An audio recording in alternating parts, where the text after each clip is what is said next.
पाहताय महाराष्ट्रातील सर्वात जलद news network Maharashtra police news 24। Pusad तालुक्यातील पूस नदीवरील सुरू असलेल्या पुलाच्या बांधकामासंदर्भात जनहितार्थ मांडणी। पुसद तालुक्यातील पूस नदीवर इंग्रजांच्या काळात बांधण्यात आलेला पूल तब्बल 150 वर्षे टिकून राहिला होता। त्या काळातील मजबूत आणि दर्जेदार बांधकामाची ही साक्ष आहे। त्यानंतर इंग्लंडहून पुसद नगर परिषदेला ब्रिटिश सरकारकडून पत्र प्राप्त झाले होते, ज्यामध्ये या पुलाची 150 वर्षाची आयु मर्यादा पूर्ण झाल्याने तो पाडून नव्याने बांधण्याची सूचना करण्यात आली होती। अंदाजे 2012च्या सुमारास हा विषय समोर आला होता।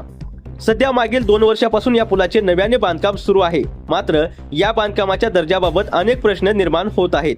पुलाच्या मजबूतीसाठी आवश्यक असलेल्या 30, 32, 36 आणि 40 mm क्षमतेच्या लोखंडी सळयांचा गज वापर होणे अपेक्षित आहे। तसेच दर्जेदार सिमेंट, मजबूत फाउंडेशन आणि योग्य तांत्रिक निकषांचे पालन होणे अत्यंत गरजेचे आहे। या पुलावरून दररोज हजारो वाहनांची ये-जा होत असते। यात 80 ते 100 टन वजन वाहून नेणाऱ्या मालवाहतूक गाड्या, शालेय बस, एसटी बस, खासगी बस तसेच हजारो प्रवासी यांचा समावेश आहे। पुसद तालुक्यासाठी हा पूल अत्यंत महत्त्वाचा असून येथे कोणताही बायपास उपलब्ध नाही, त्यामुळे नागपूर पुसद मार्गावरील हा पूल एकमेव प्रमुख दुवा आहे।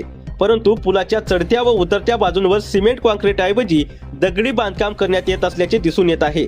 हे बांधकाम प्रवाशांच्या सुरक्षतेसाठी धोकादायक ठरू शकते।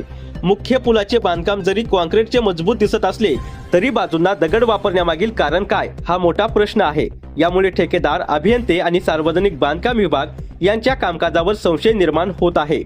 उर्वरित काम कॉन्क्रीट ऐवजी दगडात करून खर्च कमी दाखवून उर्वरित निधीचा अपव्यय तर केला जात नाही ना, अशी शंका जनतेमध्ये व्यक्त होत आहे।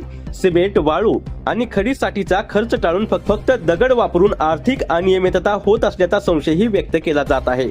या सर्व पार्श्वभूमीवर पुसद तालुक्यातील नागरिकांमध्ये अनेक प्रश्न निर्माण झाले असून या बांधकामाची उच्चस्तरीय चौकशी करून पारदर्शकता राखावी, तसेच दर्जेदार व सुरक्षित पूल उभारावा अशी जनतेची मागणी आहे।